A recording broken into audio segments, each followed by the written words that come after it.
वसुदेवसुतं देव कंसचाणूरमर्दनं देवकी परमानन्दं कृष्णं वन्दे जगद्गुरु।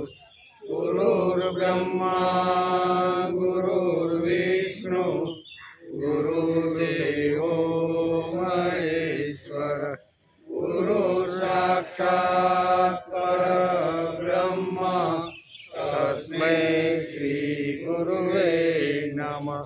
नारायणं नमस्कृत्यं नरं चैव नरोत्तमं देवीं सरस्वती व्यासं ततो जयमुदीरयेत् ततो जयमुदीरयेत्।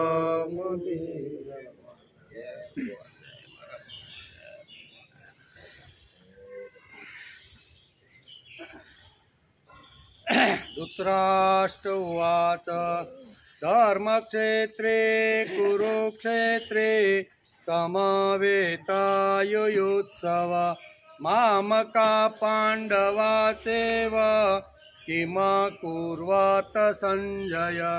संजय उवाच दृष्ट्वा तु पाण्डवानेकं व्यूढं दुर्योधनस्तदा आचार्यमुपसंगम्य राजा वचनं ब्रवीत् पश्यतां पाण्डुपुत्राणाम् आचार्यं महतीं समुं व्यूढां द्रुपदपुत्रेण तव शिष्येण धीमताम्। आ 3 શ્લોક સુધી આપણે શ્રીમદ ભગવદ્ ગીતા ચિંતન છઠ્ઠું બરોબર ને આજ એમાં આપણે આગળના 2 શ્લોકનું આપણે વર્ણન અને સમજવાનો પ્રયત્ન કર્યો। આજે આપણે 3જો શ્લોક લેવાનો કયો છે? પશ્યેતાં પાંડુપુત્રાણામ આચાર્યં મહતીં સમું વ્યુઢાં દ્રુપદપુત્રેણ તવ શિષ્યેણ ધીમતાम्। આચાર્ય એટલે હે ગુરુદેવ, તવ એટલે આપના, ધીમતા એટલે બુદ્ધિમાન, શિષ્ય એટલે શિષ્ય, દ્રુપદ પુત્રેણ એટલે દ્રુપદ પુત્ર ધૃષ્ટદ્યુમ્ન વડે, વ્યુઢામ એટલે વ્યુહકારે ઊભી કરાયેલી સેના, પાંડુ પુત્રાણામ એટલે પાંડુ પુત્રોની, એતામ એટલે આ, મહિતામ એટલે અત્યંત વિશાળ સેના કેવી, ચમુમ એટલે સેનાને, અને પશ્ય એટલે જુઓ। આ રથમાંથી ઉતરી અને દુર્યોધન આચાર્ય પાસે આવીને કહેશે કે આ દ્રુપદ પુત્ર ધૃષ્ટદ્યુમ્ન દ્વારા જે સેનાનો જે રચાયેલી છે ને એ તમે જુઓ। આવો પ્રશ્ન અત્યારે દુર્યોધન પિતામહ પાસે આવીને કહેશે। દ્રુપદ પુત્રેણ શા માટે બોલે છે? બહુ વિચાર કરીને ગીતામાં આ શબ્દ મૂકેલો છે। આ શબ્દ આપણે સમજવો ડાયરેક્ટ ધૃષ્ટદ્યુમ્ને કેવી રીતની વ્યૂહરચના પાંડવ પક્ષમાં કરી છે એ જો બોલી ગયો હોત તો કાંઈ વાંધો નહીં, પણ અહીંયા દ્રુપદને યાદ કરે છે। દ્રુપદ પુત્રેણ તવ શિષ્યેણ ધીમતા આમ કહી અને દ્રુપદને યાદ કરી અને અહીંયા દુર્યોધન અહીંયા આચાર્યને કહેશે કે આવી રીતની દ્રુપદ પુત્ર ધૃષ્ટદ્યુમ્ને સુંદર મજાનું વ્યૂહરચના કરીને આ સેના સરસ મજાની ગોઠવી છે, જે આપણી વિશાળ સેના કરતાં એની વિશાળ સેના હોય એવું લાગે છે। હવે અતિ હાથ અક્ષણી પણ એને કેવી લાગી? વિશાળ એવો પ્રશ્ન કરે છે। દ્રુપદ પુત્ર એટલે કે પુત્રેણ શા માટે બોલે છે? બહુ વિચાર કરીને ગીતામાં આ શબ્દ મૂકેલો છે। આ શબ્દને સમજવો જોઈએ। અહીંયા દુર્યોધને સીધું કહી દીધું હોત કે ધૃષ્ટદ્યુમ્ને વ્યુહાકારે સેના ગોઠવી દીધી છે, પણ એમ ન કહેતા બોલો વ્યુઢામ દ્રુપદેન પુત્રેણ તવ શિષ્યેણ ધીમતામ। આમ બોલો, શું બોલો? આમ બોલો છે, એમ આયા ગીતાની અંદર છે।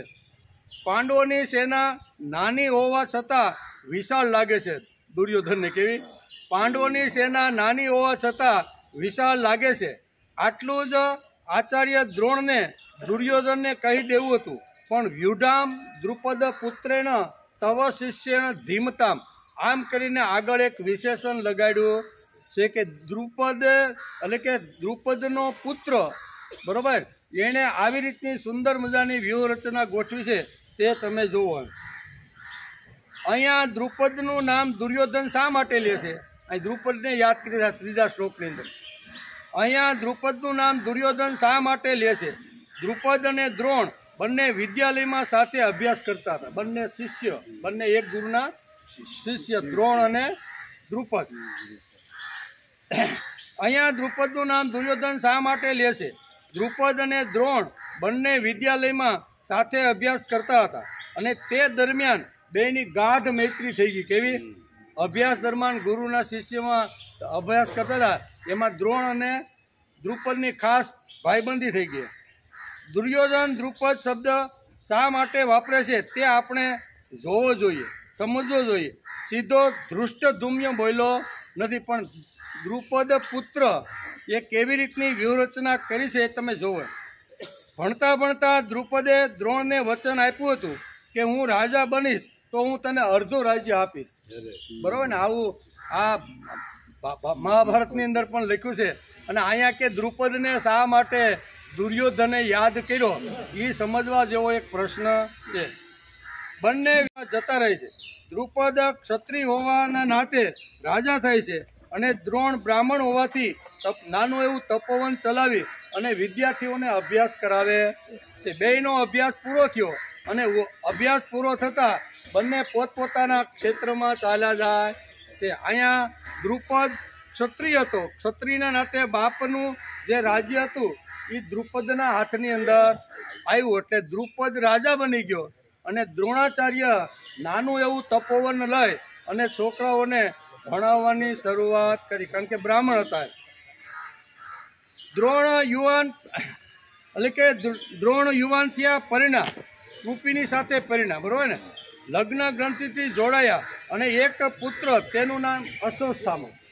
આખો ઇતિહાસ જો આપણે સમજીએ ને તો આ તત્વજ્ઞાન સમજાય, કારણ કે તત્વજ્ઞાન અને ઇતિહાસ બે એક સાથે અહીંયા વણી લીધા છે.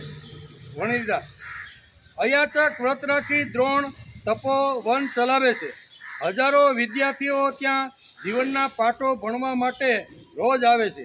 બ્રાહ્મણો સંસ્કૃતિના રક્ષક છે, એટલે જ્યાં સુધી આ વર્ગ ઊભો હશે ત્યાં સુધી સમાજનું અધપતન થવાનું નથી. બ્રાહ્મણ વર્ગ જ્યાં સુધી ઊભો હશે ને સમાજમાં, ત્યાં સુધી સમાજનું અધપતન થવાનું નથી. દ્રોણ આવા તેજસ્વી બ્રાહ્મણ હતા. ઝૂંપડીને વૈભવ સમજીને છોકરાઓને ભણાવી અને પોતે આવી રીતનું જીવન જીવવા લાગ્યા. બ્રાહ્મણમાં બ્રાહ્મણત્વ રહે છે ત્યાં સુધી સમાજ, દેશ કે જગતનું અધપતન શક્ય નથી.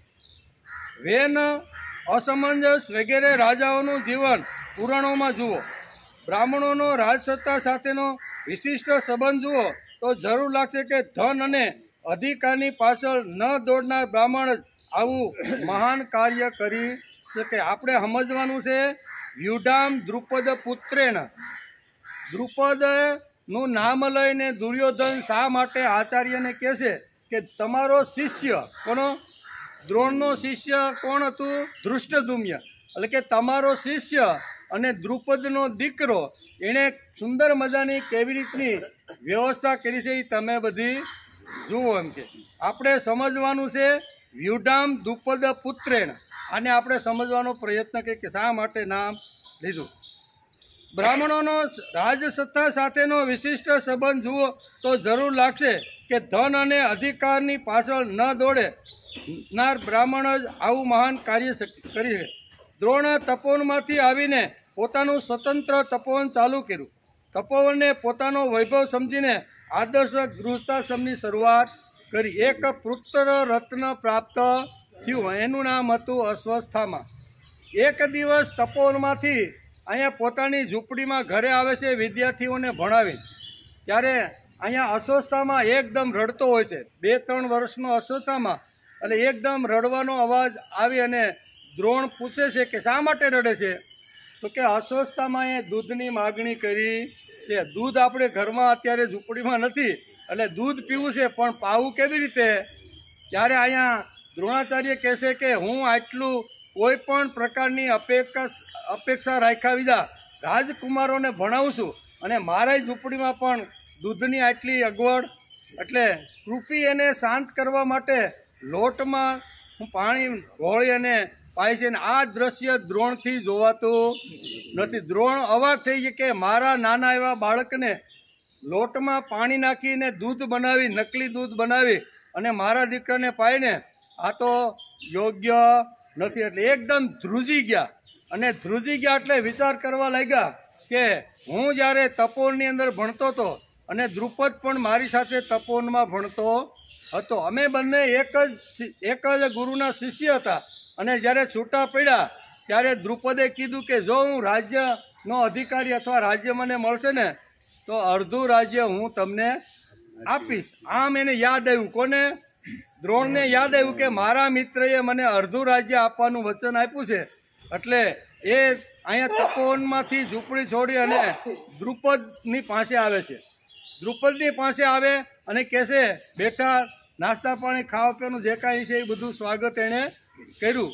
હળવેકથી દ્રોણે કીધું કે તપોવનની અંદર તે મને જે વચન આપ્યું હતું કે હું રાજા બનીશ તો અડધું રાજ્ય હું તને આપીશ, તું અત્યારે રાજા બની ગયો છો, એટલે તારા વચન પ્રમાણે હું તારી પાસે અડધા રાજ્યનું હક માગવા માટે આવ્યો છું. આમ દ્રોણ અત્યારે દ્રુપદ રાજાને કહે છે. દ્રુપદ રાજા વિચાર કરવા લાગ્યો કે આ તો બધી બાળપણની વાતો છે. બાળપણમાં જે કાંઈ વચનો આપ્યા હોય એ કાંઈ થોડા સાચા હોય, અને ગમે તેમ કરીને વાત ટાળવાનો દ્રુપદ પ્રયત્ન કરે છે. દ્રોણ કહે છે કે ભાઈ આપણે છૂટા પડ્યા ત્યારે તે મને વચન આપ્યું હતું, એ વચનનું તારે પાલન બરોબર કરવું જોઈએ. આજના કાળમાં ઘણીવાર આવું થતું છે, પણ એ કાળમાં પણ આપેલું વચન ઘણીવાર ઘણા લોકો ભૂલી જતા હશે. તેથી કહેશે કે ભાઈ સરખે સરખાની દોસ્તી હોય, તું નાનકડો એવો બાપ બ્રાહ્મણ ઝૂંપડીમાં રહેવાળો, છોકરાઓને ભણાવવાળો, અને હું તો આ કેવડું મોટું શાસન મારી પાસે છે, સત્તા સંપત્તિ બધું છે, આ આપણી બેની દોસ્તી થાય નહીં. ભણતા હતા ત્યારે એક વાત જુદી, ભણતા ભણતા દોસ્તી થઈ ગઈ હોય એટલે અત્યારે દોસ્તી હોય સાચી કહેવાય. આમ કરી અને દ્રુપદ રાજા વારંવાર એને આવી રીતના જવાબો આપે છે કે ભાઈ સરખા જોડે દોસ્તી હોય, રાજા રાજાની સાથે દોસ્તી હોય, નાનાની નાના, એમ કરીને ઘણી બધી વાતો સમજાવે છે. તો કે ભાઈ મને અડધું રાજ્ય આપવાનું વચન આપ્યું તું, તારે આપું. ત્યારે એકદમ અકળાઈને ક્રોધે ભરે કે તારે બહુ એવું હોય તો એકાદ દિવસ ખાઈ લે, જમી લે, પણ અડધા રાજ્યની વાત કરતો. દ્રોણ એકદમ ક્રોધમાં આવી ગયા, વિચારવા લાગ્યા કે હવે હું શું કરું. પોતાની ઝૂંપડીમાં આવીને વિચાર કરવા લાગ્યા કે દ્રુપદ પોતાનું વચન ભૂલી અને મને અડધું રાજ્ય તો શું પણ થોડી ઘણી ગાયો પણ આપી ને આમ કરી અને થોડાક ચિંતિત થયેલા દેવાય છે. કૃપી એને પૂછે છે કે શું છે? ત્યારે કે હું આવી રીતનો દ્રુપદ પાસે ગયો તો, મિત્રો અમે હતા, વચન આપ્યું હતું, વચનના નાતે આવી રીતનું પણ થાય. આમ બંને વાતો કરે છે. દ્રોણાચાર્ય આચાર્ય તો થયા નથી. દ્રોણ વિચાર કરે છે કે હવે શું કરવું. તેથી વિચાર કરે છે કાંઈ વાંધો નહીં, મારે પિતામહ ભીષ્મ પાસે ગયા, એની સાથે થોડીક ચર્ચા કરી, અને પિતામહ ભીષ્મને ખૂબ જ જરૂર હતી આચાર્યની. કેવી કે 105 જે કૌરવ પાંડવોને ભણાવી શકે ને એવો આચાર્ય અત્યાર સુધી એને મળ્યો નહોતો. એટલે પિતામહ ભીષ્મ વારંવાર બધાને પૂછતા હતા કે આપણે એક એવું તપોવન, એવો આશ્રમ બનાવો કે જે આપણા 105 છોકરાઓને ભણાવી શકે. એમાંય દ્રોણ ત્યાં જાય છે હસ્તિનાપુર, પિતામહ ભીષ્મ સાથે બેઠક કરે છે અને કહે છે કે તમે આ વિદ્યાર્થીને ભણાવો ને તો તમને ખાવા પીવા રહેવાની સુંદર મજાની ખૂબ જ સારી વ્યવસ્થા આપી. દ્રોણ અહીંયા આચાર્ય મટીને શિક્ષક બની ગયા. કેવા? હસ્તિનાપુરના શિક્ષક બની ગયા અને છોકરાઓને મીંડા ભણાવવા. ત્યારથી એને આચાર્ય પદ મળી ગયું. 105 એટલે કૌરવ પાંડવોને ભણાવવા લાગ્યા. દરેક પ્રકારની વિદ્યા દ્રોણાચાર્ય એને ભણાવે છે. એટલે ભણાવ્યા પછી જ્યારે આ પાંડવો અને કૌરવની વિદ્યા પૂરી થઈને ત્યારે બધા જ 105 કૌરવ પાંડવો આચાર્ય પાસે આવી નમસ્કાર કરીને કહે છે કે તમે સુંદર મજાની વિદ્યા અમને શીખવાડી છે, તો અમારે ગુરુ દક્ષિણમાં તમને કંઈક આપવું જોઈએ. અને ત્યારે દ્રોણને યાદ આવે છે કે મારું જેણે અપમાન કર્યું હતું અથવા આપી દીધેલું વચન જે ભૂલી ગયો હતો ને, એને દોરડે બાંધીને અહીં લઈ આવવો જોઈએ, એને બંદીવાન બનાવવો જોઈએ. એવો વિચાર કરી અને અહીં કહે છે કે ભાઈ તમે દ્રુપદને બંદીવાન બનાવીને મારી પાસે લાવો, આ જ તમારી મોટામાં મોટી દક્ષિણા છે. આવું કહો ત્યારે દુર્યોધન કે હું હવે આ દ્રુપદને મારવામાં હું હસ્તિનાપુરની મોટી સેના લઈને દુર્યોધન અહીંયા દ્રુપદની સાથે યુદ્ધ કરે છે અને એમાં દુર્યોધન સપડાઈ જાય છે, હારી જાય છે અને વિલે મોઢે પાછો આવી જાય છે. જે દ્રુપદને બંદી બનાવવા માટે જે ગયો હતો ને એને અહીંયા દ્રુપદે હાંકી કાઢ્યો. આચાર્ય વિચાર કરે છે કે હવે શું કરવું. ત્યારે પાંડવોની પાસે પાંડવો કહે છે કે ગુરુદેવ અમને આજ્ઞા આપો, અમે તમને ગુરુ દક્ષિણામાં શું આપીએ. ત્યારે કે મારે ગુરુ દક્ષિણામાં દ્રુપદને બંદીવાન બનાવીને મારા શરણમાં લઈ આવીને એ જ મારી ગુરુ દક્ષિણા છે. અર્જુન કે હું એકલો જ જાઉં છું, તમારે ચારમાંથી કોઈ આવવાનું નથી. સૈન્ય પણ આપણું ન ગણાય, હવે તો અમે ભણીને છૂટા પીડ્યા છીએ એટલે કાંઈ હસ્તિનાપુરના સૈન્યનો ઉપયોગ કરાય નહીં. આવો અર્જુન એકલો જાય છે, યુદ્ધ થાય છે અને દ્રુપદને બંદીવાન કરી અને ગુરુ આચાર્યના ચરણની અંદર મૂકી દે છે. દ્રોણાચાર્યને કે આ તમારો દુશ્મન અથવા આ જેણે તમને કીધું હતું ને એ એટલે આવી રીતની ઘટના ઘટી હતી, આપણે મહાભારતમાં પણ જોઈ હતી. અને અહીં કીધું ને વ્યુઢામ દ્રુપદ પુત્રેણ, દ્રુપદને અત્યારે અહીંયા કોઈને દુર્યોધને યાદ કર્યા છે કે આવો તમારો જે દુશ્મન તમારી સાથે આવી રીતની ઝઘડો થયો અને આવા દુશ્મનનો છોકરો અત્યારે વ્યૂહરચના ગોઠવે છે. કેટલી સુંદર મજાની વ્યૂહરચના છે એ તમે જુઓ. અને એ વખતે દ્રોણ કહે છે ને કે ભાઈ તે મને અડધું રાજ્ય આપવાની જે વખતે આવી રીતે ના પાડી દીધી હતી, હવે સંપૂર્ણ રાજ્ય મારા કબજામાં છે. મેં તને બંદીવાન બનાવી દીધો છે એટલે આ બધું રાજ્ય મારું છે, પણ મારે કાંઈ વધારે જોતું નથી. એમાંથી એક ગાય ને એક વાસરડી લઈ અને એને છૂટો કરીને દ્રુપદને આવી રીતનો છૂટો કરી દીધો કે ભાઈ જા સંભાળ, તારા જેવું મારે થવું નથી. એમ કરીને દ્રુપદ જાય છે. દ્રુપદને થાય છે કે હવે આનું વેર વાળવા માટે મારે શું કરવું. કોઈ પણ રીતે દ્રુપદ વિચાર કરે છે કે દ્રોણને તો મારે કોઈ પ્રકારે મારવો જોઈએ. તેથી એ યજ્ઞ કરે છે અને યજ્ઞની અંદરથી અહીંયા એક પુત્રી અને એક પુત્ર રત્ન પ્રાપ્ત થાય. એ શા માટે યજ્ઞ કર્યો હતો કે ભગવાન તમે મને એક એવો પુત્ર આપો કે જે પુત્ર દ્રોણને મારી શકે, અને એ ભગવાન તમે એક એવી દીકરી મને આપો કે જે પાંડવમાં અર્જુનની સાથે પરણી શકે. આવી માગણી કરીને યજ્ઞની શરૂઆત કરી અને યજ્ઞ કુંડમાંથી આવી રીતના દ્રુપદને ત્યાં એક ધૃષ્ટદ્યુમ્ન અને દ્રૌપદી આ 2 રત્ન પ્રાપ્ત થાય છે. અને 2 રત્ન પ્રાપ્ત થાય છે એટલે દ્રૌપદીને પાંડવો સાથે પરણાવી અને અહીંયા ધૃષ્ટદ્યુમ્ન અત્યારે પાંડવ પક્ષનો સેનાપતિ બની ગયો છે.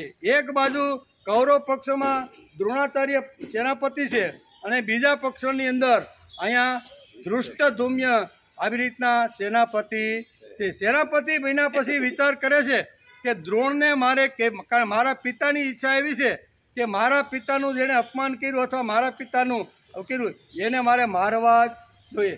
એટલે અહીંયા દ્રુપદને એટલા માટે યાદ કરે છે કે તમારી સામે જે અત્યારે વ્યૂહરચના કરીને ધૃષ્ટદ્યુમ્ન જે ઊભો છે ને એ દ્રુપદનો પુત્ર છે. કેવો? અને દ્રુપદ ખાલી મારા દુશ્મન છે એટલું જ નહીં, તમારા પણ દુશ્મન.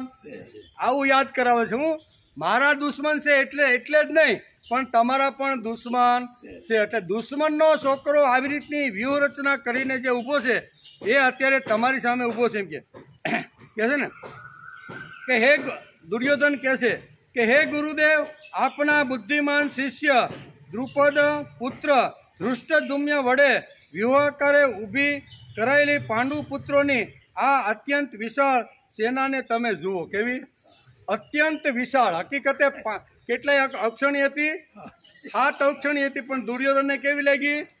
વિશાળ સેના લાગી. કે આટલી મોટી વિશાળ સેના અત્યારે તમારો જે શિષ્ય કારણ કે દ્રોણે કોને ભણાવ્યો હતો? બરોબર, દ્રોણ છે ને એને ધૃષ્ટદ્યુમ્નને ભણાવ્યો હતો, એની પાસે જ ભણ્યો હતો. એટલે કે તમારો શિષ્ય આવી રીતનો તમારી સામે આવીને ઊભીને વ્યૂહરચના કરે છે, એ બધી વ્યૂહરચના તમે જોવો. દ્રુપદ એ ન ભૂલજે કે બ્રાહ્મણો વૈભવ અને સત્તાને ઠોકર મારી શકે છે, તે જ બ્રાહ્મણ સત્તા અને વૈભવ પણ મેળવી શકે છે. એમ જતાં જતાં અહીંયા દ્રુપદને અત્યારે દ્રોણાચાર્ય કહે છે કે હું તને જે છૂટો કરું છું ને એનું કારણ એ છે કે અમે બ્રાહ્મણો પૈસા માટે વિત્ત માટે સમાજમાં ફરતા નથી. અમે તો સમાજની અંદર સંસ્કારો ઊભા થાય, સુસંસ્કૃત સમાજ બને એના માટે અમે રાત દીએ ફરી છીએ. પણ જે સંસ્કાર આપી શકે ને એ સત્તા પણ મેળવી શકે છે. એમ દ્રુપદને કહીને દ્રુપદને એક ગાયને લઈને છૂટો કરે છે. આમ દુભાયેલા દ્રોણાચાર્ય દ્રુપદ પાસેથી એનું રાજ્ય છીનવી લેવાની નિર્ધાર સાથે દરબાર છોડીને જતા રહ્યા. દ્રોણ ભીષ્મની શક્તિથી પરિચિત હતા. ભીષ્મ સારી રીતે જાણતા હતા કે દ્રોણ પાસે જબરદસ્ત શક્તિ પડી છે. આ તક ભીષ્મએ ઝડપી લીધી. ભીષ્મે એમ વિચાર કરીને કૌરવ પાંડવને શિક્ષણ આપવા તથા તે માટે ગુરુ બનાવવાના ભાવે રાજદરબારનું આમંત્રણ ભીષ્મે આપ્યું અને આચાર્ય બની હસ્તિનાપુરના આચાર્ય બની ગયા. દ્રોણાચાર્ય રાજસત્તાનો આશ્રય સ્વીકાર્યો. આમ દ્રોણ હસ્તિનાપુરના આશ્રિત બની ગયા અને આચાર્ય પદ એણે મેળવી. આશ્રિત બને એટલે કોઈ પોતાનો સ્વતંત્ર જે કાંઈ વાત હોય ને કહી શકે નહીં. એટલે વારંવાર સભાની અંદર આપણે જોઈએ છીએ કે મહાભારતની અંદર વારંવાર સભાની અંદર દ્રોણાચાર્યને ઘણું બધું અપમાન સહન કરવું પડ્યું છે. શા માટે? તો કે આચાર્ય બની અને આવી રીતના શિક્ષક બની ગયા. સ્વતંત્રતા હાથમાંથી ચાલી ગઈ. દુર્યોધન આચાર્ય પાસે જઈને કહે છે કે પાંડવોની વિશાળ સેના જુઓ, મહતીમ ચમુ, શબ્દ શું વાપરો છે? મહતીમ સમૂહ, વિશાળ સેના જુઓ. ખરેખર આપણને પ્રશ્ન થવો જોઈએ કે શું પાંડવોની સેના વિશાળ હતી? વિશાળ હતી ને. વિશાળ કોની સેના હતી? કૌરવોની. કારણ કે 11 અક્ષોની સેના એની પાસે હતી. પણ દુર્યોધન એમ કહે છે કે મહતી ચમુ, એનો અર્થ થાય છે કે આ વિશાળ સેના ધૃષ્ટદ્યુમ્ન તમારો જે શિષ્ય છે અને દ્રુપદનો જે પુત્ર છે એણે આવી રીતની વ્યૂહરચના ગોઠવી છે કે આ વિશાળ સેનાને તમે જુઓ. એમ દુર્યોધન આચાર્યને કહે છે. દ્રોણાચાર્ય રાજસત્તાનો આશ્રય સ્વીકાર્યો. આમ દ્રોણ હસ્તિનાપુરના આશ્રિત થયા. આચાર્ય પદ મળ્યું. સ્વતંત્ર ચાલી ગઈ. દુર્યોધન આચાર્ય પાસે જઈને કહે છે મહતી ચમમ કોને કહેવાય? કૌરવોને કહેવાય. પણ દુર્યોધન શા માટે મહતી કહે છે કે દુર્યોધન વ્યંગ કરતો હોય એવું લાગે છે કે તમારી પાસે ભલે 11 અક્ષણીના તમે સરસેનાપતિ હોય પણ આ 7 અક્ષણીની અંદર જે ગોઠવણ કરી છે ને એવી ગોઠવણ તમે કરી નથી. કારણ કે તમારો જે પુત્ર છે એને તમે સવાઈ વિદ્યા ભણાવી છે. કેવી? હવાઈ. હવાઈ એટલે ગુરુ કરતાં સહેલો વધે ને એ અત્યારે યાદ કરાવે છે દુર્યોધન. કોને?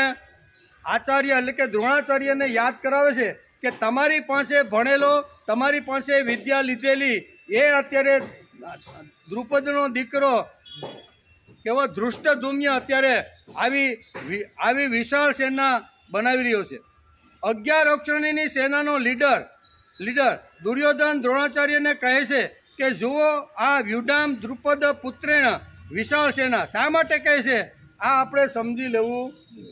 7 અક્ષરની સૈન્યને વિશાળ કહે છે અને પોતાની સૈન્યને નાનું કહે છે. તો આવું શા માટે દુર્યોધન આચાર્ય પાસે જઈને બોલે છે?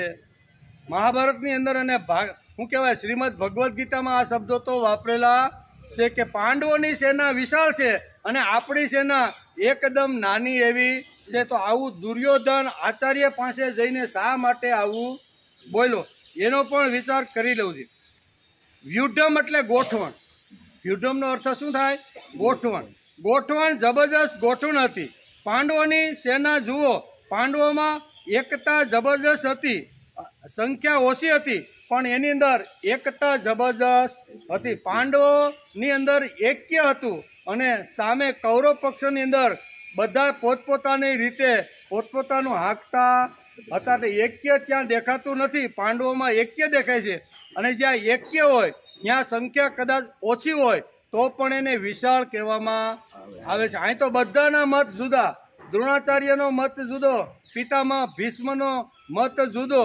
પછી અહીંયા અસ્વસ્થામાં કહે છે કે ભાઈ આપણે તો બધાના પોતાના અલગ અલગ પ્રતિજ્ઞાઓ લઈને અલગ અલગ રીતે બેઠા છે. અહીંયા તો એક જ વ્યૂહમાં એક જ મણકાની અંદર બંધાયેલા આ પાંડવો છે, અને એની અંદર એક્ય દેખાય છે. એક્ય જ્યાં હોય તે વિશાળ છે એના લખે. દ્રુપદના પુત્રનું નામ હતું ધૃષ્ટદ્યુમ્ન. સીધે સીધું કહ્યું હતું કે દ્રુપદ પુત્રને શબ્દ શા માટે દુર્યોધન વાપરે છે.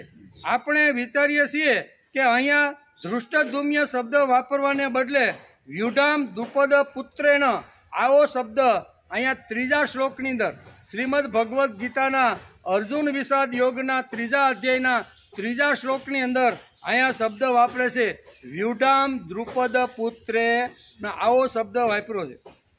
દ્રોણને ગુસ્સો એટલે કે દ્રોણને ગુસ્સો બદલો લેવા માટે ભીષ્મ પાસે જાય છે. હસ્તિનાપુરના રાજ્યગુરુ આચાર્ય બને છે. દ્રોણની પાસે જબરજસ્ત તેજસ્વીતા હોવા છતાં દ્રુપદ સાથેનો બદલો લેવા માટે તેણે આવી રીતનું સ્વતંત્રતા ગુમાવી અને એક શિક્ષક બની ગયા. અસ્વસ્થતામાંને કંઈક વિશેષ આપવા માટે અને પોતાની આર્થિક સ્થિતિ સુધારવા માટે આચાર્ય બની ગયા. અસ્વસ્થતામાં જે લોટમાં પાણી નાખીને જે કૃપી એને જે પાતી હતી ને, બરાબર, એનાથી આ જોવાનું ને, એટલે મારે અસ્વસ્થતામાં કંઈક વિશેષ આપવું છે અને આવી રીતની સંપત્તિ પણ જોઈ છે. કૃપાચાર્ય પ્રાથમિક શિક્ષકના આચાર્ય હતા અને દ્રોણાચાર્ય કોલેજના બે એમના, અને દ્રોણાચાર્ય પણ એમના. દ્રોણાચાર્ય દક્ષિણામાં દ્રુપદને બંદી બનાવીને હસ્તિનાપુર લાવે છે બદલો વાળવા માટે. દ્રોણાચાર્ય દ્રુપદને કહે છે કે એક બ્રાહ્મણ શું કરી શકે છે તે જો, એમ બરાબર ને, એક બ્રાહ્મણ શું કરી શકે છે ને તે તું જોઈ લે.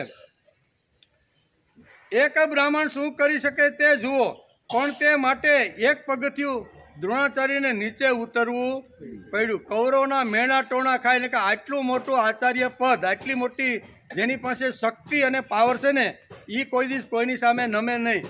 નમાવી દે પણ નમે નહીં. પાંડુરંગ શાસ્ત્રી દાદા ઘણીવાર કહે છે કે દ્રોણાચાર્યને આ બધી વસ્તુ પ્રાપ્ત કરવા માટે એક પગથિયુંને નીચે આવવું પડ્યું, બરાબર. પણ રામાયણની અંદર અહીંયા આપણે વશિષ્ઠને જોઈ. વશિષ્ઠ અને દ્રોણાચાર્યનું બંનેની વાત કરતા પાંડુરંગ શાસ્ત્રી કહે છે કે વશિષ્ઠ કરતાં અનેક ગણી શક્તિ, અનેક ગણો પાવર, અનેક ગણી બુદ્ધિમત્તા દ્રોણાચાર્યની પાસે હતી, પણ દ્રોણાચાર્યને આ ભોગવવું પડ્યું. અને અહીંયા વશિષ્ઠ અકબંધ આવી રીતના અયોધ્યાના આવી રીતના પેલા રહ્યા. એનું કારણ શું છે? એનું કારણ આ છે કે આને આવી રીતનું શું કહેવાય, સ્વતંત્રતા છોડીને હસ્તિનાપુરના શિક્ષક બની ગયા હતા. અહીંયા કંઈ પણ દુર્યોધન સભાની અંદર કાંઈ બોલે અને એ વખતે દ્રોણાચાર્ય જો કાંઈ મત રજૂ કરે તો દુર્યોધન કહેતો હતો, બે તમને શું ખબર પડે, તમે તો અમારા પગારબંધી માણસ છો, અમે બંગલો ગાડી બધું તમને આપ્યું છે અને એનો તમને સારો પગાર મળે છે, આ અમારી રાજનીતિ છે, આમાં તમારે વચ્ચે પડવું. આમ દ્રોણાચાર્યનું 1000 વખત અપમાન દુર્યોધને હસ્તિનાપુરની અંદર કરેલું છે. એની સામે વશિષ્ઠ જોવો કે વશિષ્ઠ અયોધ્યાની અંદર આવી રીતના મુખ્ય બ્રાહ્મણ હતા, એમ કે તેજસ્વી હતા. અને જ્યારે એવા પ્રસંગ આવે ને ત્યારે ગમે તેવો રાજા દશરથ હોય કે રાજા કોઈ પણ હોય ને સીધે સીધું કહી દેતા કે ભાઈ બેસી જા, અને રાજા એક શબ્દ પણ બોલી શકતા નહીં. એનો એક દ્રષ્ટાંત પાંડુરંગ શાસ્ત્રી આપે છે કે વિશ્વામિત્ર જે વખતે અયોધ્યાની અંદર આવ્યા, વિશ્વામિત્રને યજ્ઞ કરવાનો હતો અને યજ્ઞ માટે રામ લક્ષ્મણની જરૂર એને લાગતી હતી. તેથી અયોધ્યામાં આવ્યા અને સારી રીતે દશરથ રાજાએ એકદમ ધમાકેદાર એનું સ્વાગત કર્યું કે આ ઋષિ વગર બોલાવે અને કીધા વગર આવ્યા છે, અમારા માટે તો અમારા દરબારમાં અમારો ભગવાન જ આવ્યો હોય એમ ભગવાન તુલ્ય સમજી અને દશરથ રાજાએ ખૂબ એની આગતા સ્વાગતા કરી. પાદ્ય પૂજન કરવાનું હોય કે જે કંઈ કરવાનું હોય ને, સારી રીતે એને સન્માન કર્યું, આસન આપ્યું, બેસાડ્યા અને ખૂબ સરસ રીતે ખાવા પીવા રહેવાની બધી વ્યવસ્થા કરી. અને હળવેકથી પછી અહીંયા રાજા દશરથ પૂછે છે કે તમારે અહીંયા આવવાનું પ્રયોજન શું છે, કારણ શું છે? ત્યારે વિશ્વામિત્ર એમ કહે છે કે હું અત્યારે યજ્ઞ કરી રહ્યો છું અને યજ્ઞની અંદર તમારા રામને મારે લઈ જવાનો છે. રામ લક્ષ્મણને યજ્ઞની રક્ષા કરવા માટે તમે 2 છોકરાઓને મોકલી આપો. હું આવડો મોટો યજ્ઞ કરું છું, રાક્ષસો એમાં વિઘ્નો નાખે છે અને એ વિઘ્નો નાખે છે એટલે અમારો યજ્ઞ પૂરો થતો નથી. તમે 2 આવી રીતના આવો. અને એ વખતે અહીંયા દશરથ રાજા મૂંઝાઈ જાય છે. દશરથ રાજાએ તો એટલા બધા એને વચન આપી દીધા કે અમારા ભગવાન આ અત્યારે અયોધ્યાની અંદર આવ્યા છે, આ તમે જે માગશો, જેટલું માગશો, જ્યારે માગશો, જેવું માગશો ને એવું હું આપવા માટે તૈયાર. આ બધું પૂજન કર્યા પછી એટલું બધું બોલ્યા છે. અને હળવેકથી વિશ્વામિત્રે કીધું કે આટલું બધું તો આપવાની તૈયારી હોય ને તો તમે મને રામ લક્ષ્મણને આપી દો. અને એ વખતે મૂંઝાઈ જાય છે કે તમને હું પોતે આવું, મારી સેના આવે, યજ્ઞનું જો રક્ષણ કરવાનું હોય ને તો હું હવે આ તો વશિષ્ઠના આશ્રમમાંથી ભણીને હમણાં તાજા છોકરા આવ્યા છે, હાથમાં ધનુષ પકડતા આવડતું નથી ને એ આ તમારા યજ્ઞની હું આવી દલીલ કોણ કરે છે? દશરથ રાજા અહીંયા વિશ્વામિત્રની સામે જબરજસ્ત દલીલો કરવા લાગ્યા. નાના કુમળા છે, યજ્ઞમાં તો મોટા આવી રીતના જે હોય એ જ રક્ષણ કરી શકે. મારું આખું સૈન્ય આવશે, હું આવી જરૂર પડે તો આખી અયોધ્યા આવશે, પણ આ 2 બાળકોને તમે હું આપવા માટે તૈયાર. આવું જ્યારે વિચાર કરે છે, બાજુમાં વશિષ્ઠ ઊભા છે અને વશિષ્ઠ વિચાર કરશે કે હવે જો વધારે કંઈ રાજા બોલશે ને તો વિશ્વામિત્ર આખી અયોધ્યાને બાળી નાખે, એટલી તાકાત એમાં છે. તેથી હળવેકથી ઊભા થઈ અને રાજા દશરથને વશિષ્ઠે કહેશે કે ભાઈ બંને બાળકોને તમે મોકલી આપો. એક શબ્દ પણ દશરથ રાજા બોલ્યા નથી. આ પાવર કહેવાય. કેવો? દ્રોણાચાર્ય પાસે પાવર હતો પણ એ બંધાઈ ગયો. ક્યાં? હસ્તિનાપુરમાં. ગમે એટલી તાકાત, ગમે એટલી વાત કરવાની હોય ને તો દ્રોણાચાર્યનો એક શબ્દ પણ દુર્યોધન સાંભળવા માટે તૈયાર નહોતો. કહેવાનો અર્થ કે આટલો ફરક છે. જે રાજ શું કહેવાય, રાજ્યાશ્રિત જે સ્વીકારે ને એ કંઈ બોલી શકતા નથી. પછી તો વાર્તા તો લાંબી છે, બરોબર ને? કે આ દ્રુપદને શા માટે અહીંયા રાજા દુર્યોધને યાદ કર્યા? યજ્ઞ થયો, 2 સંતાન જોઈએ. એક સંતાન જોઈએ કે દ્રોણને મારી શકે અને બીજું સંતાન એ જોઈએ કે અર્જુન પાંડવોની પત્ની બની શકે, એટલે કે અર્જુન અને પાંડવોની પત્ની બની શકે એવી એક કન્યા જોઈએ. યાજ અને ઉપયાજના યજ્ઞમાંથી આવી રીતના 2 સંતાનો અંદરથી ઉત્પન્ન થયા. એક દ્રોણાચાર્યને મારી શકે એવો ધૃષ્ટદ્યુમ્ન અને દ્રૌપદી જે અર્જુન, કારણ કે એકલે હાથે દ્રુપદ વિચાર કરતા હતા કે એકલે હાથે મને બંદીબાન કરાવ્યો, એ યુવાન કેટલો શક્તિશાળી છે અને એ શક્તિશાળી છોકરા સાથે મારી દીકરી પરણે એવું એને લાગતું હતું. તેથી યજ્ઞમાં આ 2 વાતો થાય છે. આમ જોઈએ તો ધૃષ્ટદ્યુમ્નનો જન્મ દ્રોણાચાર્યને મારવા માટે થયો હતો. આ બાજુ દ્રોણાચાર્ય સેનાપતિ છે અને પાંડવ બાજુ ધૃષ્ટદ્યુમ્ન સેનાપતિ. 2 સેનાઓ આવી રીતની વિશાળ સેનાઓ ઊભી રહી ગઈ છે. અને શું કહેવાય, ઘોડા કે રથમાંથી ઉતરી અને અહીંયા દુર્યોધન સીધો આચાર્ય પાસે યાદ કરાવે છે કે આ તમારા શત્રુનો પુત્ર. શું કહે છે? આચાર્ય થોડાક ઢીલા પડે ને તો એની ચાવી ટાઈટ કરવા માટે કહે છે. શું છે? કે આ તમારા દુશ્મનનો પુત્ર છે, જેને આટલી સુંદર મજાની વ્યૂહરચના કુરુક્ષેત્રના મેદાનમાં ગોઠવેલી છે. તમારા દુશ્મનનો પુત્ર તમને બાંધીને જે હસ્તિનાપુરમાં લાવ્યા હતા ને, શું કહે છે? આ બધું કોને યાદ કરાવે છે? આચાર્યને યાદ કરાવે છે કે તમે જેને બાંધીને હસ્તિનાપુરમાં લાવ્યા હતા અને તમારે જ્યારે અડધા રાજ્યની જરૂર હતી ને, અને એ વખતે આ તમારા માટે એ તો સરખાની મિત્રતા થાય, એક રાજા ક્યાં ને બ્રાહ્મણ ક્યાં, આપણે આવા તમને જે વચનો કીધા હતા ને એનો વેર વાળવાનો અત્યારે સમય આવી ગયો છે. તેથી દ્રુપદને યાદ કરે છે, નકે સીધા ધૃષ્ટદ્યુમ્નને કીધો તો હાલત કેનો હાલત? કે ધૃષ્ટદ્યુમ્નએ કેવી સુંદર મજાની વ્યૂહરચના ગોઠવી છે, પણ આગળ દ્રુપદ શબ્દ બોલ્યો છે. તવ શિષ્યેણ એટલે કંઈ કહે છે કે વ્યુઢામ દ્રુપદ પુત્રેણ, વ્યુઢામ દ્રુપદ પુત્રેણ શબ્દ શા માટે વાપર્યો છે?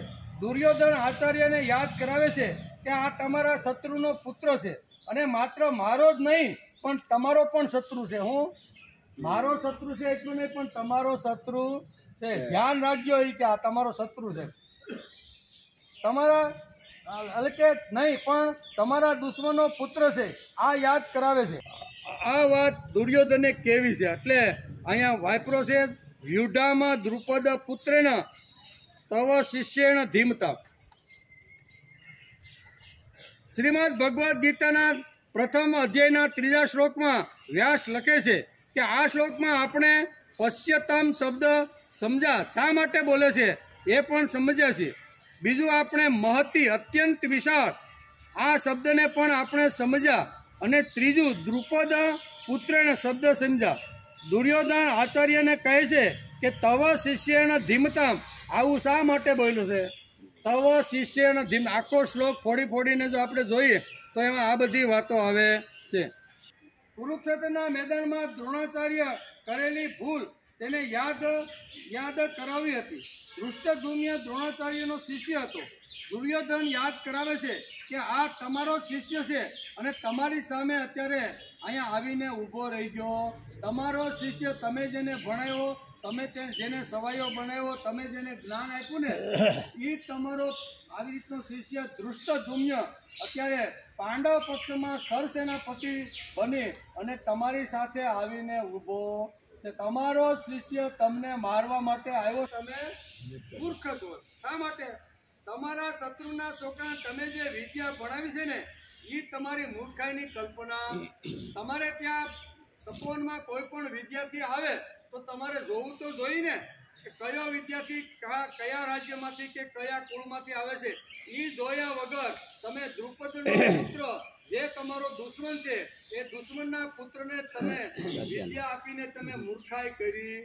આમ દુર્યોધનને આચાર્યને યાદ અપાવવું છે કે તમે મોટામાં મોટી ભૂલ કરી છે, અને એ જેને તમે વિદ્યા ભણાવી એ જ તમારો દુશ્મન બની અને એ જ તમારી સામે આવી વ્યૂહ રચના ગોઠવે છે.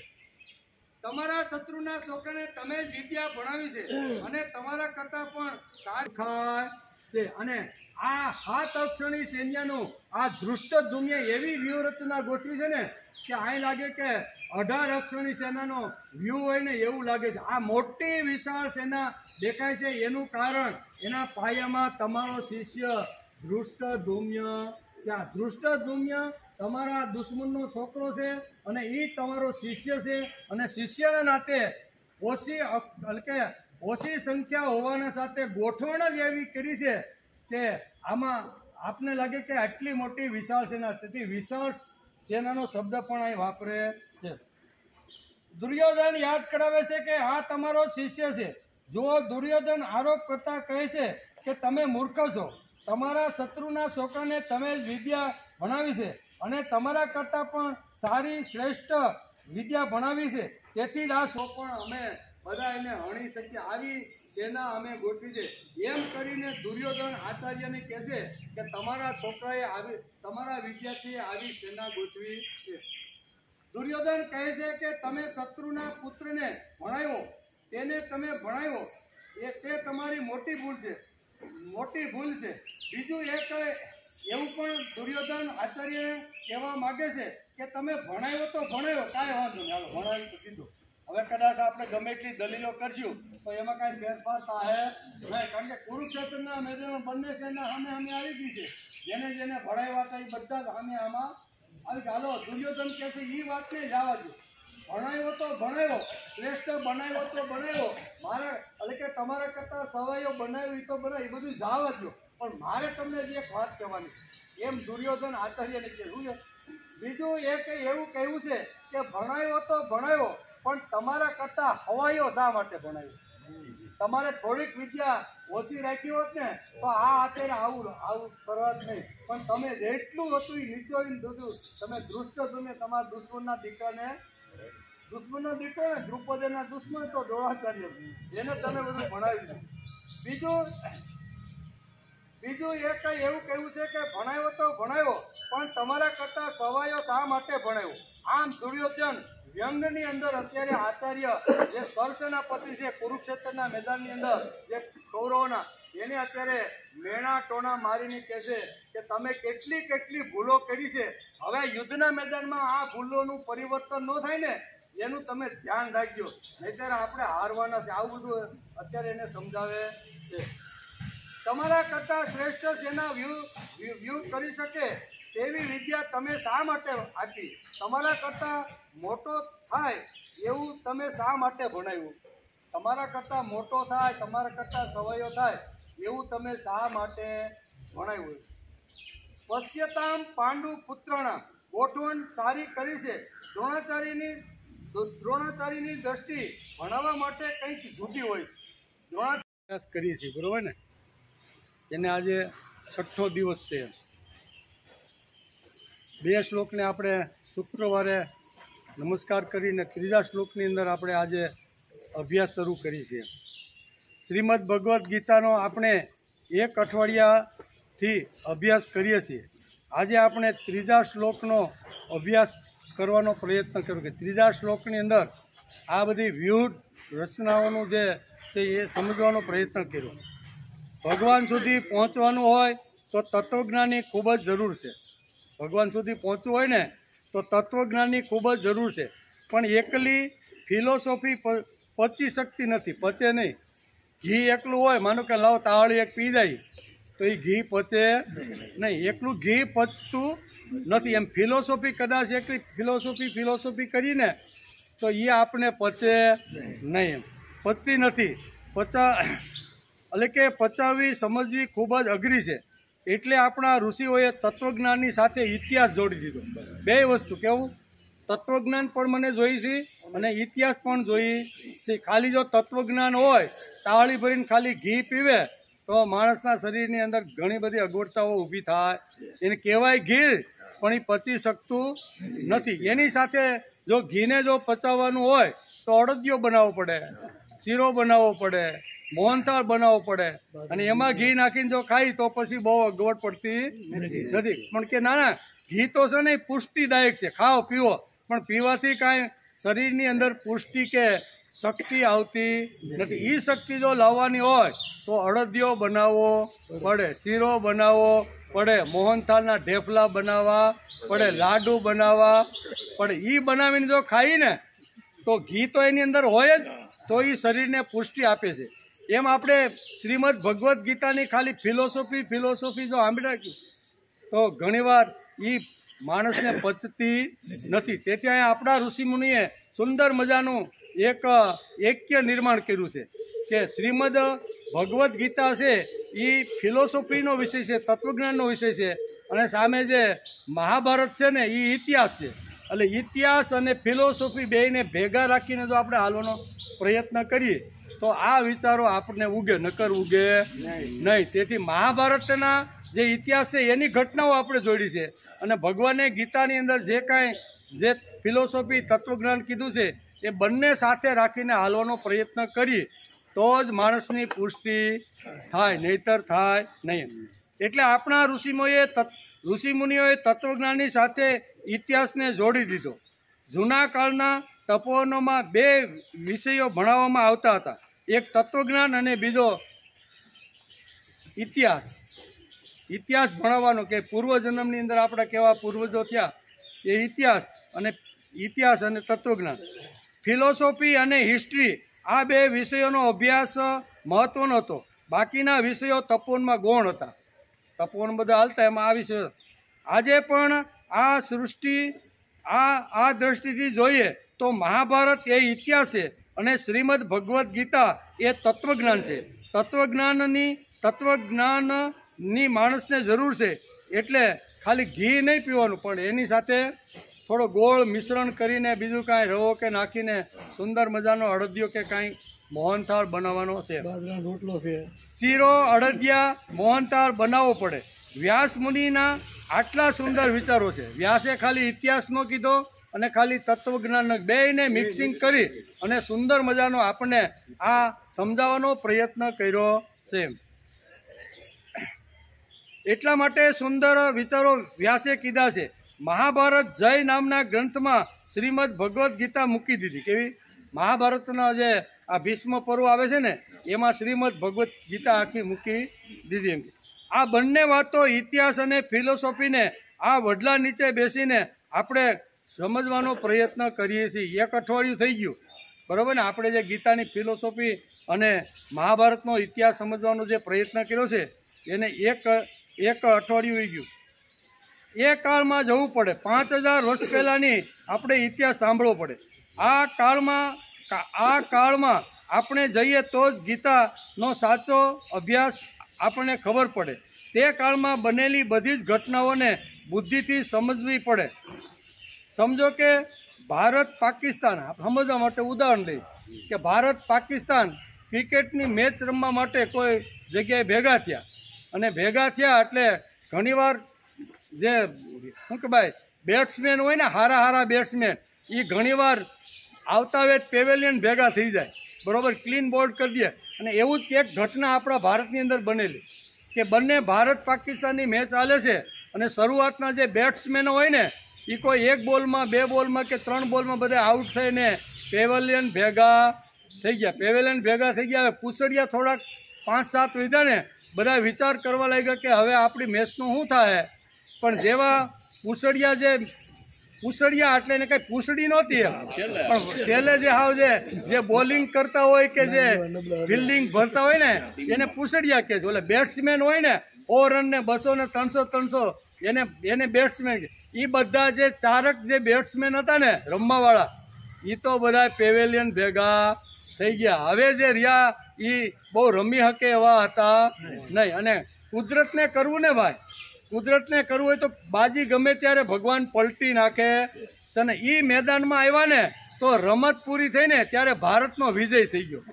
અને પેપરની અંદર સવારમાં આવ્યું, પહેલા પેપરના ફ્રન્ટ પગ કે ભારતના પૂછડિયા ખેલાડીઓએ પાકિસ્તાને ભોંય ભેગું કરી દીધું. શું લખ્યું?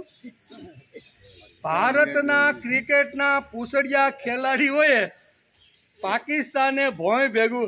હવે પૂછડિયા એટલે લાંબી પૂછડી હતી, પણ શબ્દ શું વાપર્યો? પૂછડિયા, કે પૂછડિયા ખેલાડી. અને આ પેપર વાંચે, સાંભળે અને 500 વર્ષ પછી કે 5000 વર્ષ પહેલી પછી આ અને જોવે કે ઓહો 5000 વર્ષ પહેલા અમારા જે ખેલાડી હતા ને એને પૂછડી હતી. કારણ કે લખ્યું છે આમાં કે પૂછડિયા ખેલાડીએ પાકિસ્તાનને હરાવી, તો પૂછડી હતી.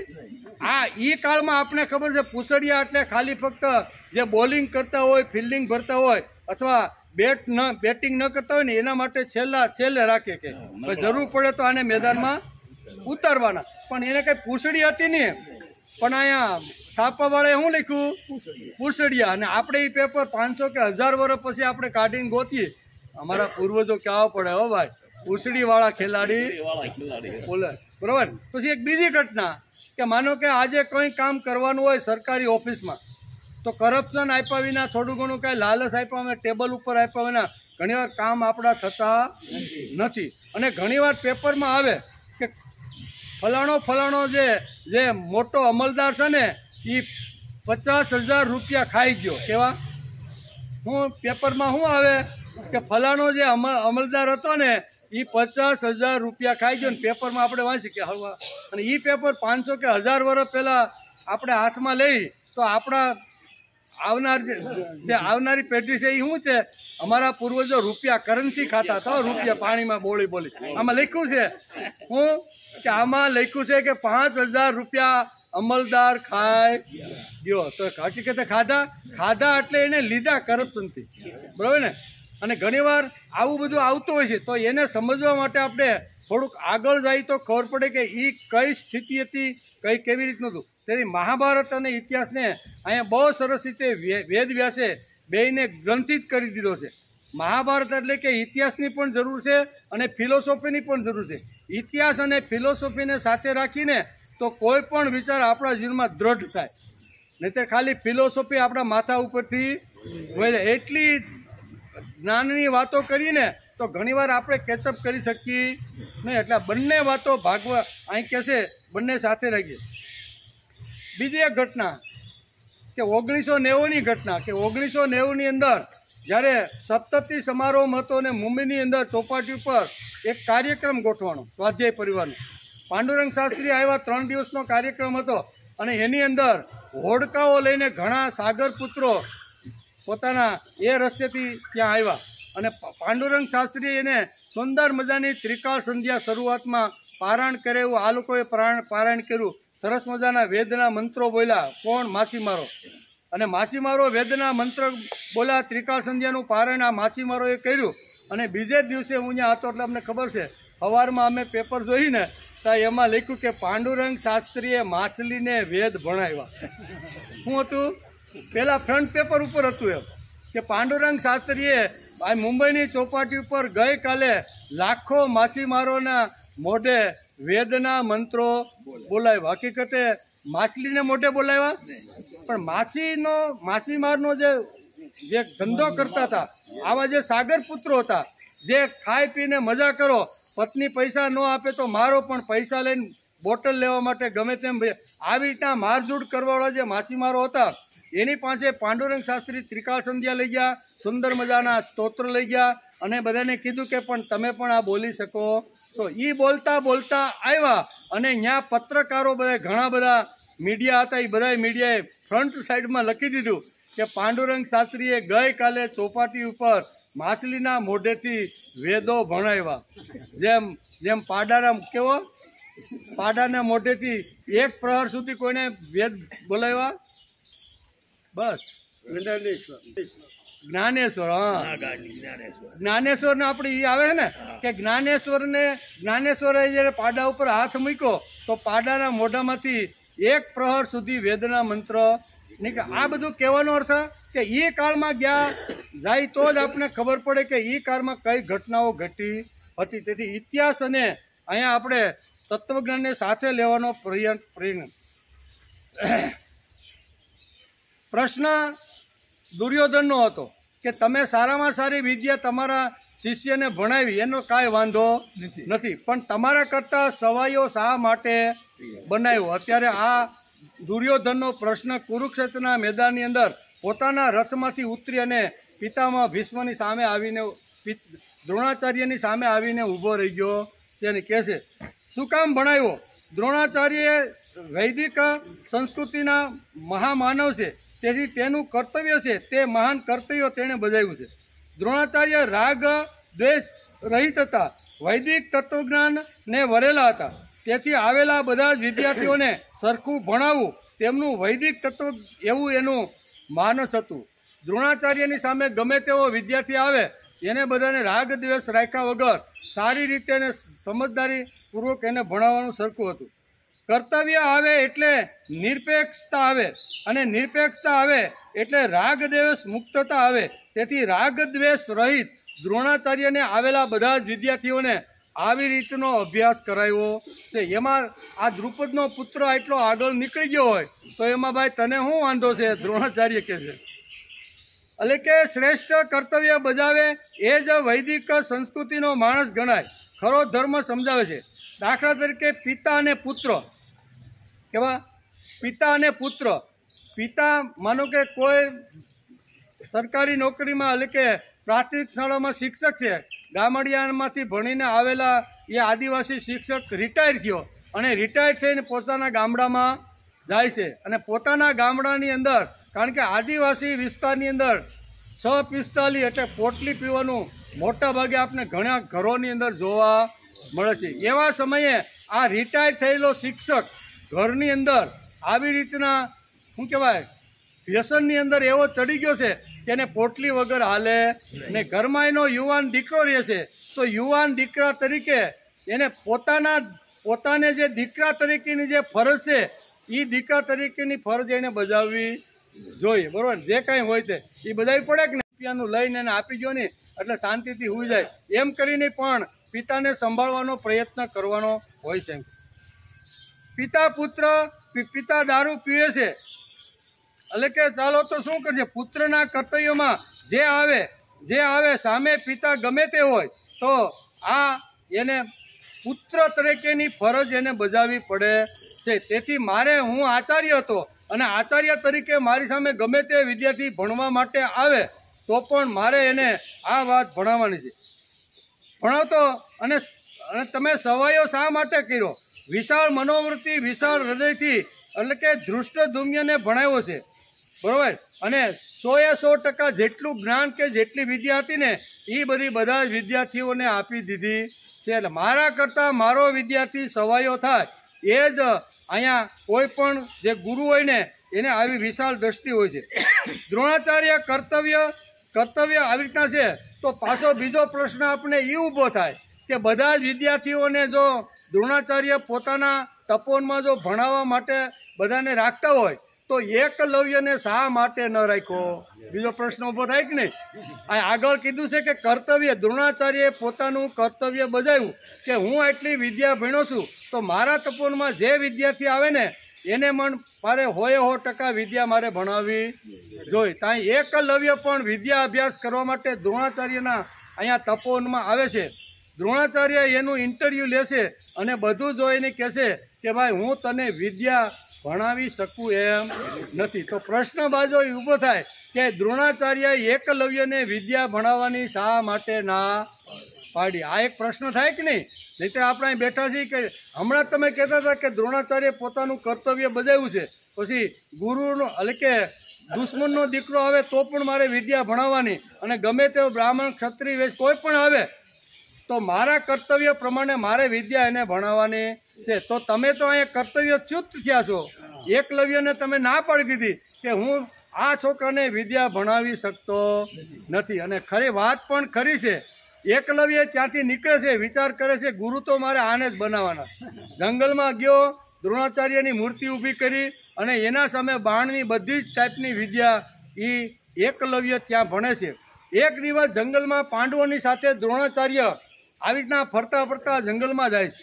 જંગલમાં જાય છે તો એક કૂતરો અહીંયા જે સાધના કરવા માટે એકલવ્ય જે ચિત્ત એકાગ્ર કરવા માટે બેઠો હતો, એટલે કૂતરાએ અવાજ કરી અને એનું જે એકાગ્રતા હતા એ તોડી નાખી. એને એમ થયું કે હું અહીંયા અત્યારે સાધના કરું છું ને વચ્ચે આ કૂતરાએ મને ક્યાં હેરાન કર્યો? એટલે ત્યાંથી બેઠા બેઠા એના ભાથામાંથી બાણ કાઢી અને કૂતરાનું મોઢું સીવી દીધું. કૂતરાનું મોઢું તો સીવું પણ કૂતરાના મોઢામાંથી એક પણ લોહીનો ડાઘો ન પડે આવી રીતની બાણની ગોઠવણી કરી દીધી. હવે આવું આ જંગલમાં નીકળેલા દ્રોણાચાર્ય સાથે પાંડવો અહીંયા આ દ્રશ્ય જોવે છે. અર્જુન પૂછે છે દ્રોણાચાર્યને કે હે ભગવાન, હે ગુરુદેવ, આ શું છે? એ કે આપણે જાય તો ખબર પડે, મને પણ ખબર નથી. બાણ ક્યાંથી આવ્યું, કૂતરો ક્યાંથી આવ્યો, મોઢું કેવી રીતનું સિવાઈ ગયું, અને એ પ્રમાણે જાય છે. તો અહીંયા એકલવ્ય તો સાધનાની અંદર એટલો લીન થઈ ગયો હોય છે. સામે પ્રતિભા કોની છે? દ્રોણાચાર્યની.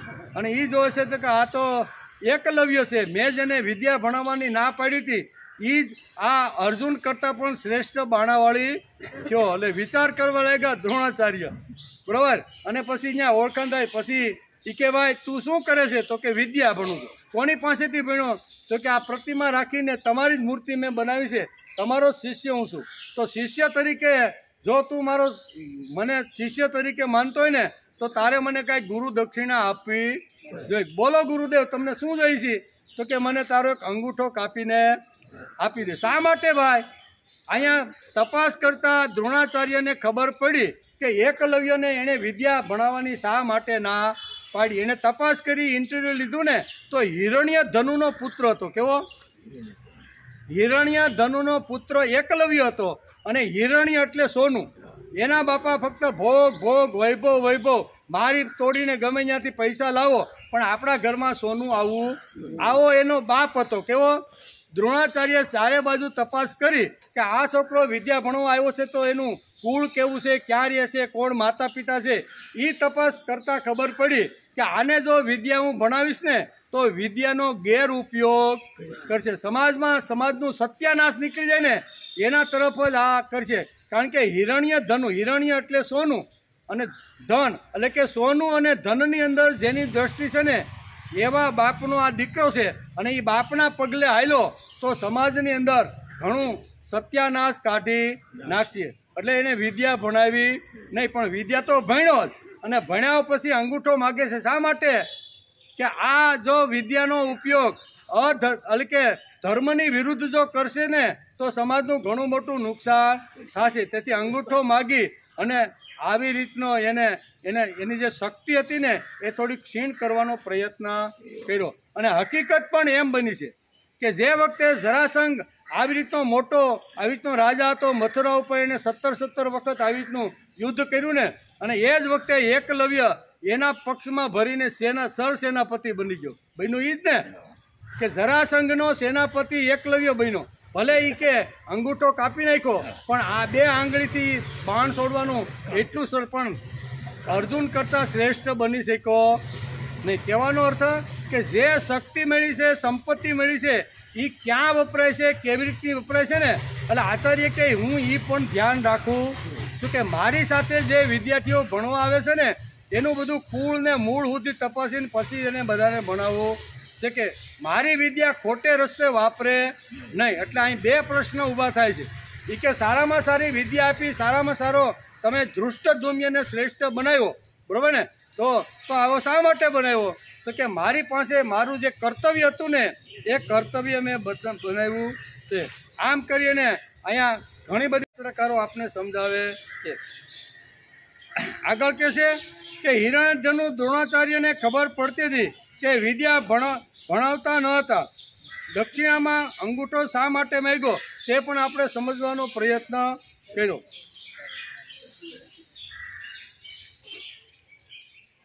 ત્રીજા શ્લોકની અંદર અહીંયા વ્યાસ લખે છે અને દુર્યોધન અત્યારે આચાર્યની પાસે જઈને આ પ્રમાણે વચનો બોલે છે.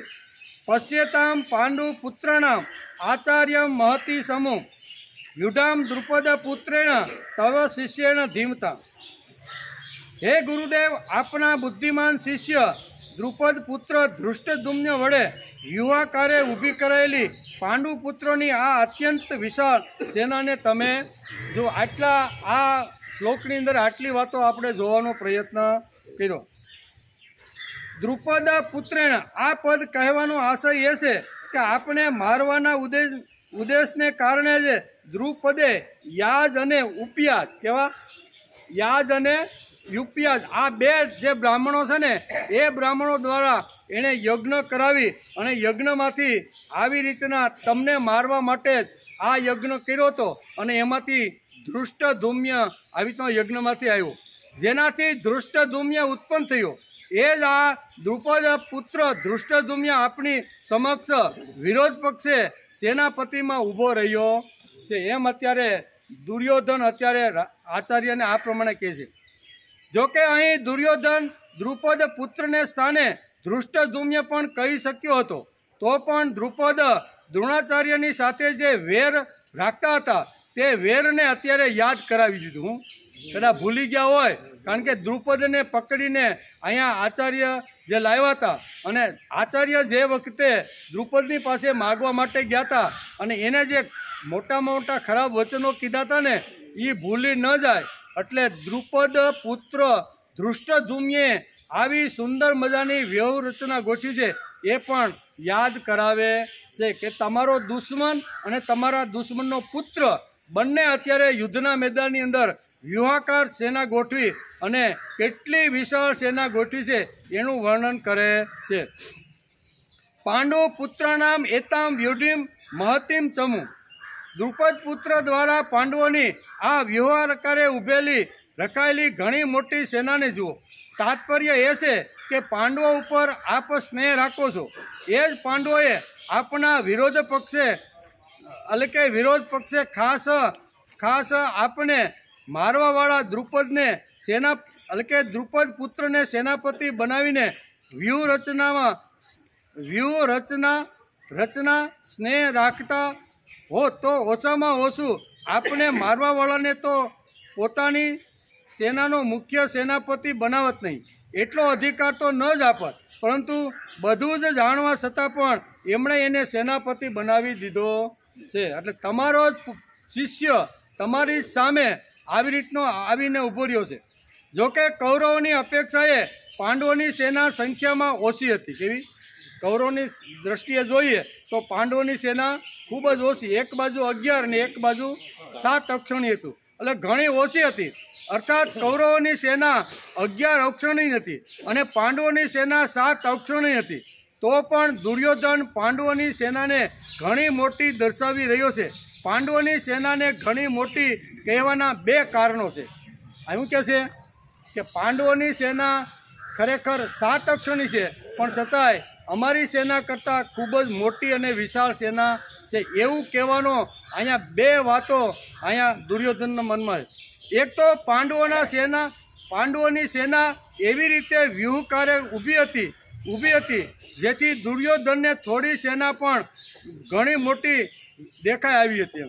એવી રીતની ગોઠવણ ધૃષ્ટદ્યુમ્ને એવી કરી હતી કે એટલી નાની સેના હોવા છતાં દુર્યોધને એટલી મોટી વિશાળ સેના એને દેખાણી કે મારી પાસે 11 અક્ષરની સેના છે અને અત્યારે અહીંયા દ્રોણાચાર્ય જે વ્યૂહરચના કરીને જે ગોઠવી છે એ મને તો નાનકડી લાગે છે અને પાંડવોની સેના તો ખૂબ વિશાળ લાગે છે. શા માટે કે ધૃષ્ટદ્યુમ્ન અહીંયા એવી રીતનો એક મહાસૈનિક હતો કે કયા સૈનિકને કઈ જગ્યાએ રાખવો ને એનું સુંદર મજાનું જ્ઞાન એની પાસે હતું. તેથી આ નાની એવી સેના એવા વ્યૂહકારમાં ગોઠવી, તેથી દુર્યોધન વિચાર કરે છે કે અમારા કરતાં નાની હોવા છતાં મને આ મોટી સેના લાગે છે. બીજું કારણ બતાવે છે કે પાંડવ સેનામાં બધા જ યોદ્ધા એક મતના હતા. કેવા? પાંડવ જે સેના હતી ને એના બધા જે યોદ્ધાઓ હતા ને એમાં એક મતના હતા. એક મતના એટલે કે પાંડવમાં એક મતના યોદ્ધાઓ હતા. આ એકતાને કારણે પાંડવોની નાની પણ બળમાં અને ઉત્સાહમાં મોટી દેખાઈ રહી હતી. આવી સેનાને બતાવીને દુર્યોધન દ્રોણાચાર્યને એમ કહેવા ઈચ્છે છે કે યુદ્ધ કરતી વખતે આપ આ સેનાને સામાન્ય સમજતા નહીં ભાઈ. કેવી? આ ભલે નાની 7 અક્ષરની સેના છે પણ એની અંદર બધાની અંદર ઐક્ય છે. આપણે તો બધા વેર વિખેર થઈ ગયેલા અહીં જે વખતે પ્રથમ જ્યારે યુદ્ધની શરૂઆત થઈ, કુરુક્ષેત્રમાં 2 બાજુ સાવણીઓ ગોઠવાઈ ગઈ અને ગોઠવાયા પછી કૌરવ પક્ષમાં સરસેનાપતિ કોણ બને એની ચર્ચા બધા કૌરવો સાથે મળીને કરવા લાગ્યા. ત્યારે કૌરવ પક્ષના સેનાપતિ તો આપણે ભીષ્મ પિતામહને બનાવવા જોઈએ. ભીષ્મ જો સેનાપતિ થાય ને તો આપણું ઘણું મોટું કામ થાય. તો ભીષ્મ ઊભા થઈને કહેશે કે ભાઈ તમે મને જો સરસેનાપતિ બનાવવાનો હોય ને તો મારી પણ એક શરત છે. જો તમે એ શરત માન્ય કરો ને તો હું કૌરવ પક્ષનો સેનાપતિ બનું. ત્યારે બધા કૌરવ કે બોલો પિતામાં શું છે? તો કે હું જ્યાં સુધી મેદાનની અંદર લડતો હોય ને ત્યાં સુધી કર્ણને હું યુદ્ધના મેદાનમાં પ્રવેશ કરવા દઈશ. અમે બંને એકમાં 2 તલવાર રે. આ જો તમને માન્ય હોય તો હું તમારો સરસેનાપતિ બનું. બરોબર ને? અને અહીંયા ઘણી બધી અહીંયા આપણે એ તો મહાભારત આપણે શ્રીમદ ભગવદ્ ગીતા વાંચ્યું ને એમ બધું આવતું. આ તો ખાલી એક દાખલો છે. એવા તો અસંખ્ય દાખલાઓ કૌરવમાં છે કે એકબીજાની વાતો તોડવા ફોડવા સિવાય અંદરો અંદર બીજા ધંધા કરતા નથી. તેથી દુર્યોધન કહે છે કે 7 અક્ષરની સેનાનો વ્યૂહ એવો સરસ એણે ગોઠવો છે કે અમારી 11 અક્ષરની સેના પણ જો આવી રીતની ગોઠવવામાં તો પણ આના કક્ષામાં નાની ગણાય, આવું કહે છે. અને બીજું કે એની અંદર ઐક્ય જોવા મળે છે. પાંડવ સેનામાં ઐક્ય છે અને કૌરવ સેનામાં ઐક્ય નથી. બરોબર? જ્યાં સુધી મને ખબર ન પડે કે મારો પુત્ર જ અસ્વસ્થતામાં મરાયો છે ત્યાં સુધી હું બાણ છોડી ગયા ને જ્યારે અફવા આવવા માંડી કે અસ્વસ્થતામાં મરી ગયો, ભીમે એવી જોરદાર જ્યારે આવી રીતે જાહેરાતો કરીને ત્યારે મૂંઝાણા દ્રોણાચાર્ય કે હવે શું કરવાનું, કે પુત્ર અસ્વસ્થતામાં મરાયો છે કે કોણ મરાયું છે એ મને ખબર નથી. પણ ધર્મરાજા એક એવા છે કે જ્યારે જિંદગીમાં ક્યારેય ખોટું બોલ્યા નથી. એના મનમાં એમ હતી કે મારો પુત્ર જો અસ્વસ્થતામાં મરાઈ ગયો હોય ને તો હથિયાર હું મૂકી દઉં છું, હવે ક્યારેય હથિયાર હું ઉપાડીશ. આવી બધી પ્રતિજ્ઞાઓ લઈને બેઠા હતા. ભગવાને પણ પ્રતિજ્ઞા લીધી હતી કે કુરુક્ષેત્રના મેદાનની અંદર હું હથિયાર લેવાનો નથી, તમારે જે માગવું હોય એ માગી લ્યો એમ. બરોબર ને? એમ કીધું ને. પણ જરૂર પડી તો જ્યારે શું કહેવાય પિતામહ ભીષ્મ હજારો ને લાખો સૈનિકોનો કચડ ઘાણ માળવા માંડ્યા ને ત્યારે અર્જુન સામું જોઈને કૃષ્ણ કહે છે કે ભાઈ હાંજે આપણું બધું યુદ્ધ પૂરું થઈ જાય. તો કે કેમ? કે આ જો ને આ વિકરાળ મહાપુરુષ આ હાથની અંદર ધનુષ બાણ લઈને આવ્યો છે ને, આખી પાંડવ સેનાને હાંજ સુધીમાં બધી ખલાસ કરી. તો કે સો ભગવાન શું કરવું જોઈએ? તો કે તારા ગાંડીવને ટંકાર કર. એ કે પણ પિતામાં ભીષ્મ અમે કેમ હું લડું? કે કાંઈ વાંધો નહીં, ઉતર. મારી પ્રતિજ્ઞા તોડીને હાથમાં ચક્ર લઈ અને મારે આને જીવતો રાખવો. જે હજારો સૈનિકોનો કચડ ઘાણ બોલાવે ને, ભલે ની મહાત્મા હોય, કહેવાનો અર્થ કે આ બધી વાતો કૌરવ અને પાંડવ સેનામાં આપને જોવા મળે છે. તેથી દુર્યોધન અહીં બે વાત કહે છે. એક તો એ પાંડવોની સેનામાં એક્ય છે અને પાંડવ સેનાની અંદર આ તમારો જે શિષ્ય ધૃષ્ટદ્યુમ્ન છે એણે સુંદર મજાનો વ્યૂહ ગોઠવ્યો છે ને કે આપણે 11 અક્ષરની સેના પણ ત્યાં ટૂંકી. આ બે વાતોને લીધે અહીંયા શબ્દ વાપર્યો છે પાંડવ પુત્રાણામ એતામ વ્યુઢમ ચમતી મહુ. અને પશ્ય એટલે જોઈ લે ભાઈ, તું આ બધું જોઈ. એમ કે પાંડવોમાં બધા યોદ્ધા એક મતના છે. આ એકતાને કારણે પાંડવોની નાની સેના પણ બળમાં અને ઉત્સાહમાં મોટી દેખાઈ રહી હતી. આવી સેનાને બતાવીને દુર્યોધન દ્રોણાચાર્યને એમ કહેવા ઈચ્છે છે કે યુદ્ધ કરતી વખતે આપ આ સેનાને સામાન્ય અને નાની નહીં સમજતા. હું તમે સરસેનાપતિ છો તો યુદ્ધ કરતી વખતે આ સેનાને તમે નાની ને આમાં વિશેષ બળનો ઉપયોગ કરીને સાવધાનીથી યુદ્ધ કરજો. આવી સલાહ દુર્યોધન અત્યારે અહીંયા દ્રોણાચાર્યને આપે કે સાવધાન બનીને તમે યુદ્ધ કરજો. પાંડવોનો સેનાપતિ તો આપનો શિષ્ય દ્રુપદ પુત્ર જ છે. આથી એના ઉપર વિજય પ્રાપ્ત કરવો એ આપણે માટે કંઈ મોટી વાત નથી. તમે તમારા શિષ્ય ઉપર તો તમે વિજય મેળવી શકશો. એતામ પશ્યમ કહેવાનું તાત્પર્ય એ છે કે આ પાંડવ સેના યુદ્ધને માટે તૈયાર થઈને સામે આવીને ઊભી છે. આથી એ સેના પર આપણે કઈ રીતે વિજય મેળવી શકીએ એ વિષયમાં આપે જલ્દીથી જલ્દી નિર્ણય કરવો જોઈએ. એમ અત્યારે આ શ્લોકની અંદર કહે છે. એમ કરીને આ ત્રીજા શ્લોકને આજે આપણે સમજવાનો પ્રયત્ન કર્યો. પશ્યતામ પાંડુ પુત્રણામ આચાર્યામ મહતી સમૂહ વ્યુઢામ દ્રુપદ પુત્રેણ તવ શિષ્ય ધીમતા. દુર્યોધન આચાર્ય પાસે આવીને કહેશે કે હે ગુરુદેવ, આપના બુદ્ધિમાન શિષ્ય દ્રુપદ પુત્ર ધૃષ્ટદ્યુમ્ન વડે વિવાહકારે ઊભી કરાયેલી પાંડુ પુત્રોની આ અત્યંત વિશાળ સેનાને તમે જો. એમ કરીને પ્રશ્ન કર્યો છે ને એના જવાબની અંદર આ બધી વાતો આવે છે. ટાઈમ થઈ ગયો છે.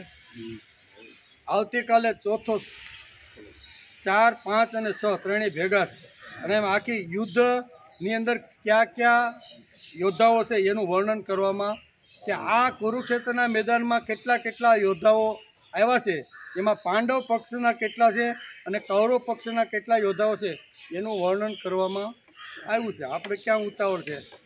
આવતીકાલે આવશું ત્યારે આ અત્ર સુરય મહેશ્વર ભીમનું નામ લઈને શરૂઆત કરે છે ત્યારે દુર્યોધને શું થાય છે ને એનો વિચાર આપણે આવતીકાલે આપણે ક્યાં ઉતાવળ